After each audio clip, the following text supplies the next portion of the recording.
Olá, meus queridos amigos. Que Deus Pai Todo-Poderoso abençoe a todos. Feliz por estarmos aqui juntos virtualmente, já que nesse momento não poderemos estar presencialmente, mas estaremos em breve.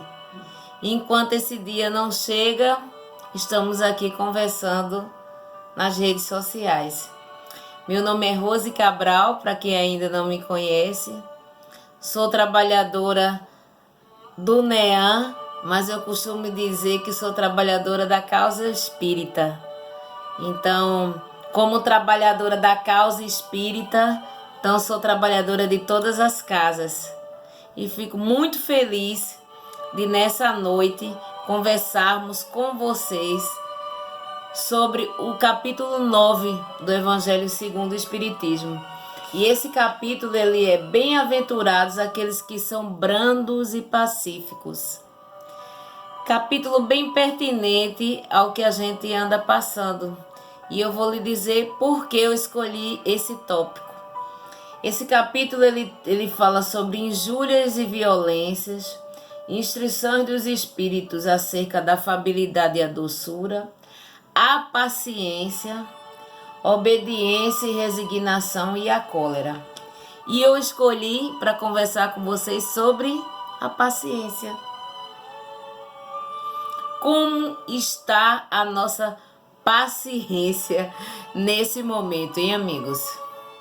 Nesse momento em que estamos confinados, isolados socialmente, mas não estamos parados, né? Estamos trabalhando, estamos nos preocupando com o próximo.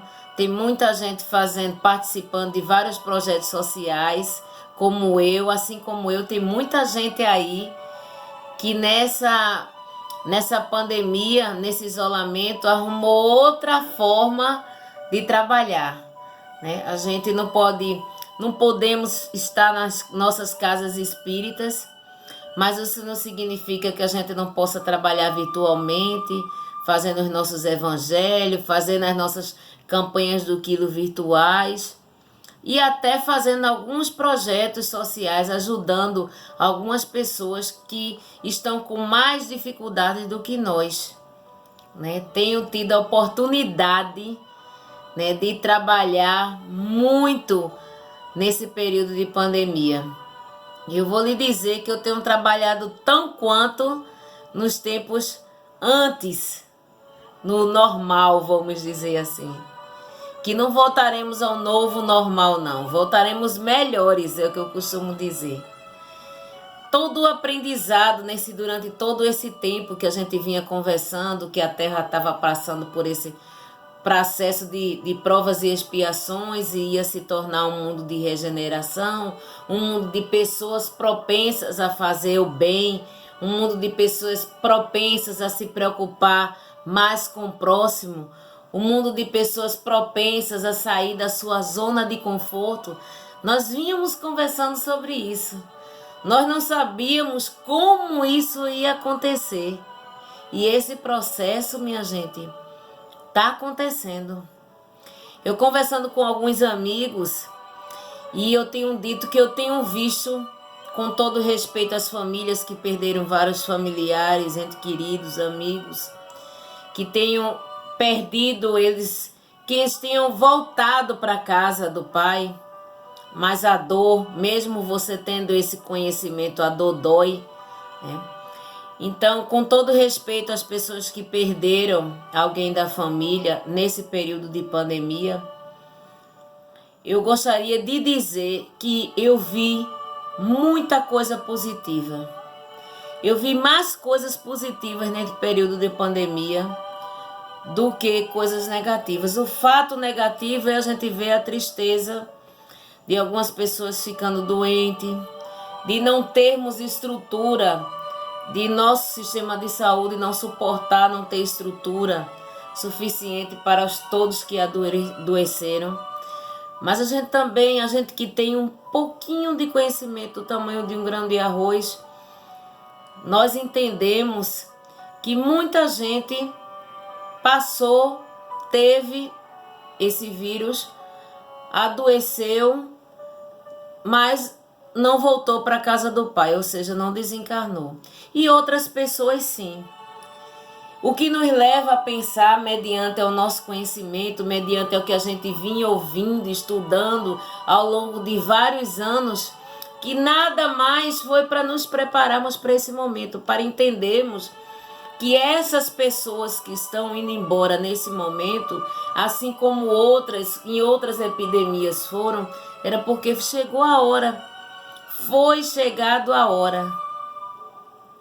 Muitos cumpriram a sua missão nesse exato momento, nessa fase em que estamos passando, e voltaram para a casa do Pai para se recuperar, e a espiritualidade amiga está tratando com muito carinho, com muito amor, todos esses irmãos que estão desencarnando nessa pandemia, que estão se preparando, que vão curar as suas doenças e depois se prepararem para a volta a essa casa que vai estar melhor. Bem melhor. E aí, o que é que tem nos exigido muito, além de conhecimento acerca dessa doutrina maravilhosa e consoladora? Uma coisa que tem nos exigido muito é a paciência, né? A paciência de entendermos o momento que estamos passando. A paciência de se colocar no lugar do outro. A paciência de pararmos. Observe que nesse momento em que a gente está mais em casa, que paramos um pouco que a vida era uma corrida. Muitas vezes a gente não tinha tempo para ligar para um parente, né, para dar parabéns a um amigo, né, para ver o que estava acontecendo no mundo afora com as pessoas, porque a vida estava num ritmo muito acelerado e muitas vezes muito egoísta, se preocupando muito com si só. Então, essa paciência que a gente está tendo de ficar calmo, procurar ficar calmo, procurar se colocar no lugar do outro, ajudar as outras pessoas que estão numa situação mais difícil do que a gente, tem nos ajudado ao nosso equilíbrio. E o Evangelho, nessa parte de paciência, ele começa dizendo assim, que a paciência, a dor é uma bênção que Deus envia aos seus eleitos. Não vos aflijais, pois quando sofrerdes, mais bendizei. Ao contrário, o Deus Todo-Poderoso que vos marcou pela dor nesse mundo para a glória no céu. Então, quando eu adentrei no Espiritismo, eu passei, uma das primeiras palestras que eu assisti foi a causa das nossas aflições. E foi muito bom ouvir essa primeira palestra, porque a gente chega no papel de vítima, né? A gente chega algumas vezes até revoltado, porque que a gente está passando por isso, que a gente não merece, né? Tá passando por tudo isso, e a gente começa a entender que a grande maioria das vezes, a causa de nossas dores, a grande maioria das vezes, a causa dos nossos sofrimentos, se não foram causados por nós mesmos lá atrás, foi nessa reencarnação mesmo. E muitas vezes a gente traz, né, os erros do passado para que a gente possa consertar agora no presente, nessa reencarnação, e nessa própria reencarnação a gente ainda absorve mais erros, a gente ainda enche mais a nossa bagagem de vicissitudes a passar. E aí essa doutrina maravilhosa nos pede paciência, nos pede calma, nos diz que Papai do Céu não esquece da gente não, que nesse navio, que nessa nau não está ao relento não, que existe sim uma pessoa no comando, um ser no comando, que o Pai está no comando e que Ele sabe de todas as coisas, já que um fio do nosso cabelo não cai sem a permissão divina. E Ele continua dizendo no Livro dos Espíritos ele faz um pedido: sede paciente. A paciência é também uma caridade e deveis praticar a lei da caridade ensinada pelo Cristo, enviado de Deus. E aí a gente fica pensando mesmo em ser paciente com nós mesmos, com os nossos erros, com as nossas falhas, né? A gente errou, tá, errei. E aí? A gente vai ficar deprimido, né? Vai ficar se ofendendo, se amargurando porque errou? Não, agora errou, né? Vá e não erre mais. Assim disse o Cristo. Ter paciência com as ofensas alheias, por quem nos ofender. Muitas vezes a gente não é ofendido e aí a gente não dá resposta àquela ofensa, e aí alguém pode ouvir e dizer: ah, você foi besta, você não respondeu à altura. E saber calar, gente, no momento certo não é sinal de fraqueza, não. É sinal de sabedoria. Dar a resposta, dar o troco, revidar, no momento em que você está angustiado, no momento de uma discussão, no momento que o seu sentimento está em desequilíbrio, não é favorável, nem para você, nem para a pessoa que está ouvindo. Porque uma vez dita e ouvido coisas que irão machucar a ambos, pode ser que demorem muito ambos a superarem o que ouviram. Então, calar. Eu tenho procurado exercitar muito essa prática do calar. Ter muita paciência. Inclusive, está lá nos 10 mandamentos do Legionário do Quilo, na preparação que a gente faz todo domingo para fazer a campanha do Quilo, ter lá. Ter paciência em qualquer experimentação. E aí eu converso muito com o pessoal da campanha do Quilo, eu digo, esse ter paciência em qualquer experimentação é só para a gente ter paciência na casa espírita, é só para a gente ter paciência naquele momento em que a gente está desempenhando um trabalho e alguém reagir de alguma forma negativa, ou ter paciência em qualquer experimentação nos remete a gente ter paciência em casa, com aqueles que nos cercam, porque não é à toa que essas pessoas que estão do nosso lado, que é nossa família, está perto da gente, não é à toa, não é por acaso. Primeiro que nós pedimos para estar no seio desse lar, com essas pessoas, para a gente recuperar ofensas do passado, recuperar mágoas do passado. Então sempre é mais difícil a gente ter paciência com aqueles que nos cercam, com a nossa família, com aqueles que estão dentro da nossa casa. Muitas vezes eu tenho uma pessoa que ela diz assim: ah, fulano é tão paciente com os outros, mas em casa... É porque em casa é onde estão os nossos maiores resgates, né? As nossas maiores provações. Em casa é onde deveríamos colocar em prática tudo que a gente ouve na casa espírita e tudo que a gente lê com essa codificação maravilhosa, que a toda hora nos chama e nos convida para a transformação interior, para a reforma íntima. Toda hora ela nos mostra que a casa espírita não cura ninguém, mas ela dá subsídio, ela dá as ferramentas, ela ensina a você a utilizar as ferramentas para você conseguir esse equilíbrio, para você conseguir essa salvação. Outro trecho aqui do Evangelho, ele diz assim: a vida é difícil, eu sei. Ela se compõe de 1000 nadas que são picadas de alfinetes que acabam por ferir. Mas é preciso considerar os deveres que nos são impostos, as consolações e as compensações que temos por outro lado. E então veremos que as bênçãos são mais numerosas do que as dores. pensemos, refletimos. Muitas vezes você pode até assim estar meio angustiado porque você está em casa, está isolado. Mas quantas pessoas não têm tido nem casa?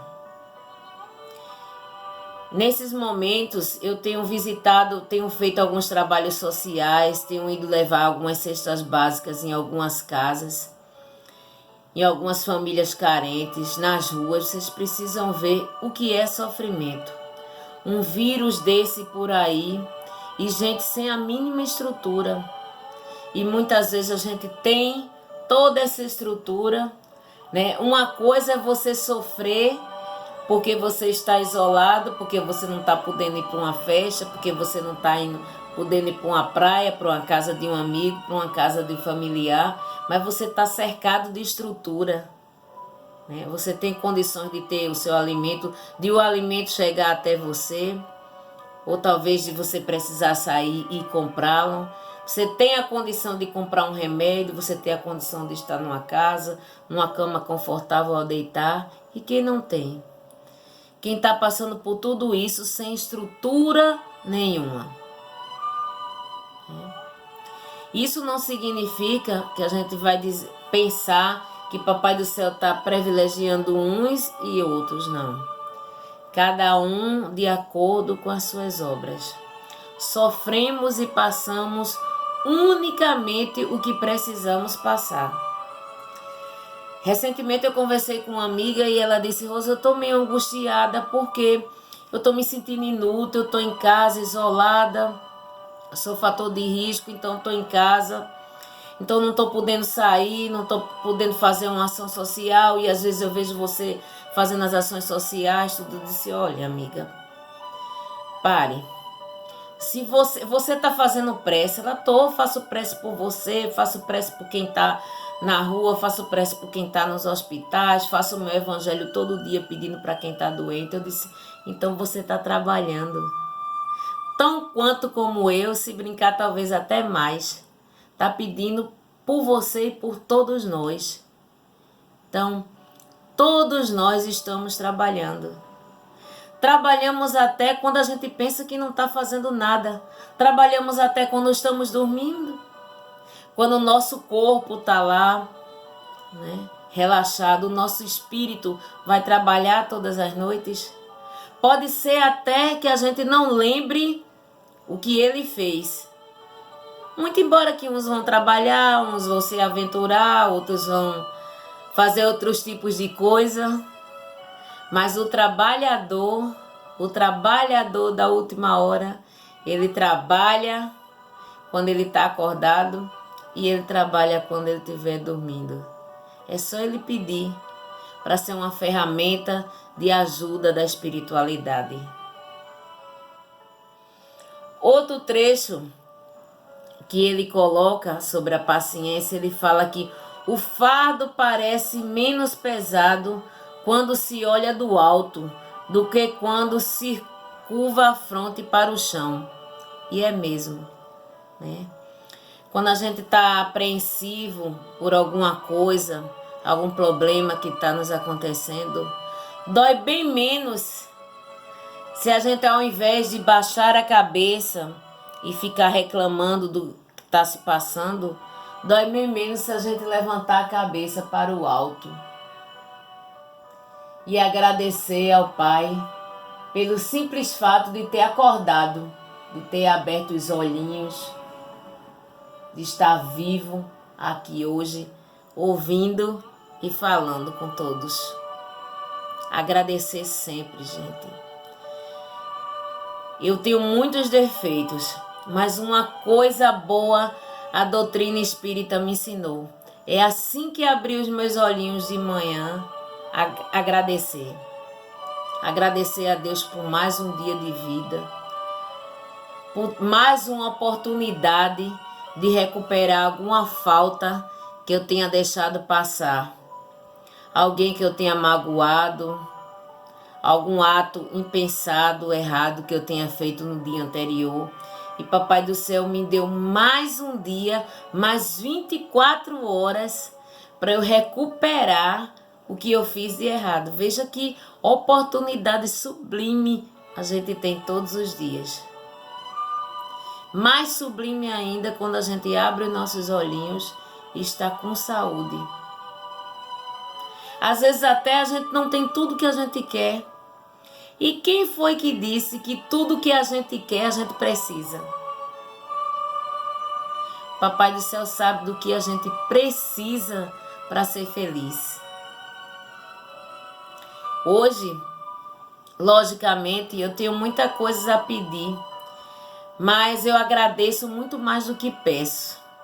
E hoje o meu pedido é diferente. Eu peço ao Papai do céu que deixe acontecer comigo o que for bom para mim.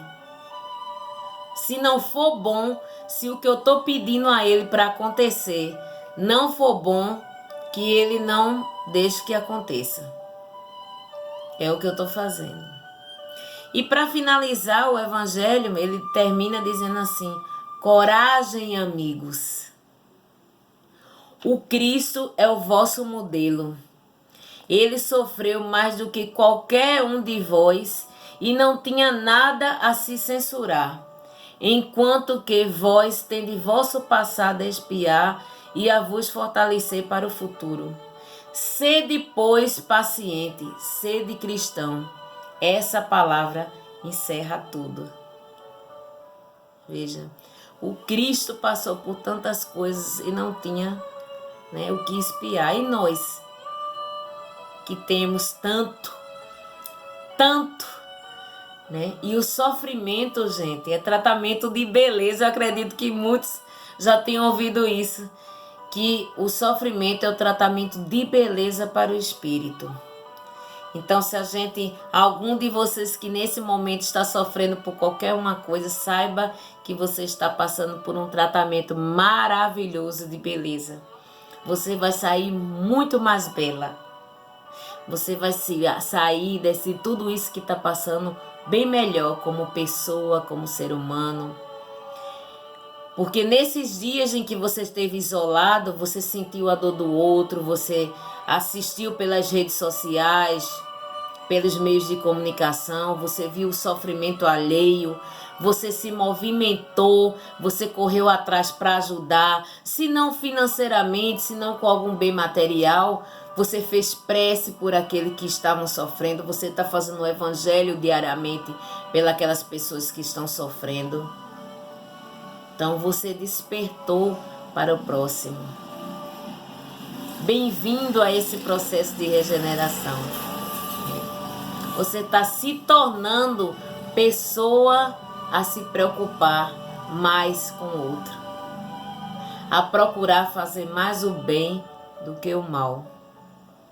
Eu queria finalizar com um trecho desse livro de Rafael Lavarini, Centelha do Cristo, que tem uma parte desse texto que ele diz assim: suportando a dor. Seja firme em seus propósitos. Não permita que o processo de sofrimento desvie você do caminho reto que busca brilhar. Por vezes, as feridas abertas lhe fazem desanimar.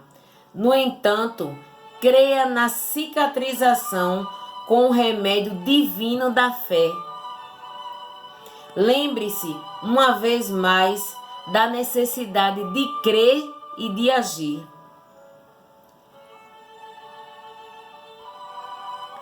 Se tem tido respostas desagradáveis da vida, passe a ter atitudes diferentes, a fim de que alcance resultados diferentes.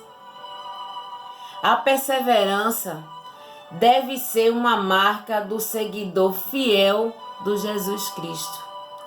Dessa forma, as feridas hão de cicatrizar. Tu, pois, sofre as aflições como bom soldado de Jesus Cristo. Está em Timóteo, capítulo 2, versículo 3. Que Deus, Pai Todo-Poderoso, abençoe a todos nesse momento que estão vendo esse vídeo. Tenham paciência, tenham esperança, tenham fé, acreditem. Não esqueçam, minha gente, que Deus é Pai bom e justo. E se Ele é Pai bom e justo, Ele jamais vai abandonar um filho seu. Queira eu você achando que Ele mereça ou não, mas Ele vai estar ali do lado.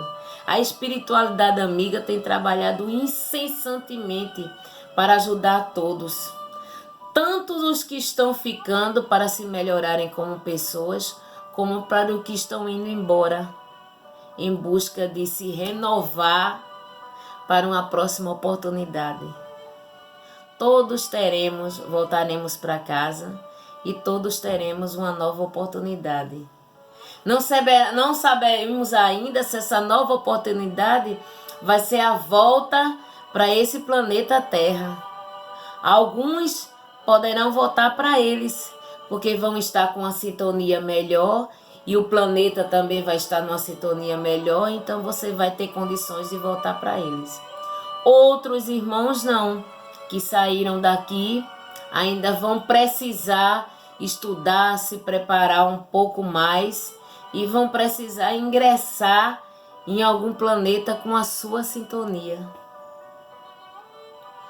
Existem várias moradas na casa do Pai. A boa notícia é que somos fadados à luz. Todos seremos luzes. Uns vai demorar mais, outros menos, mas todos chegaremos a ser anjos. Que Deus Pai Todo-Poderoso nos fortaleça, nos dê força, fé. Tá passando, gente. Tá passando. E voltaremos melhores. Acreditem nisso.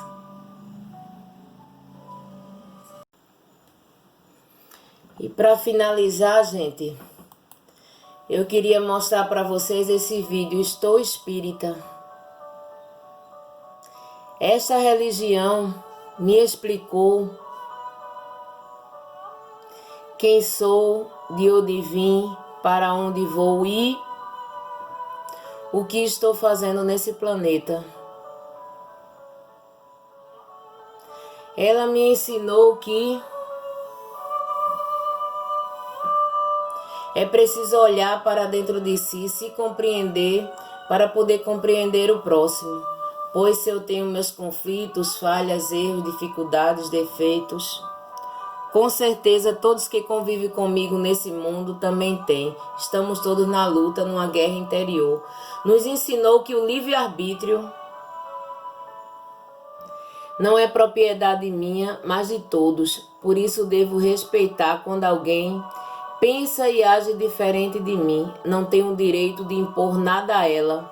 E quando uso mal esse livre-arbítrio, haverá uma consequência que terei que reparar nesta ou noutra encarnação. O plantio é livre, mas a colheita é obrigatória. Nos ensinou que todas as religiões são boas e, consequentemente, devo respeitá-las porque gosto que respeitem a minha.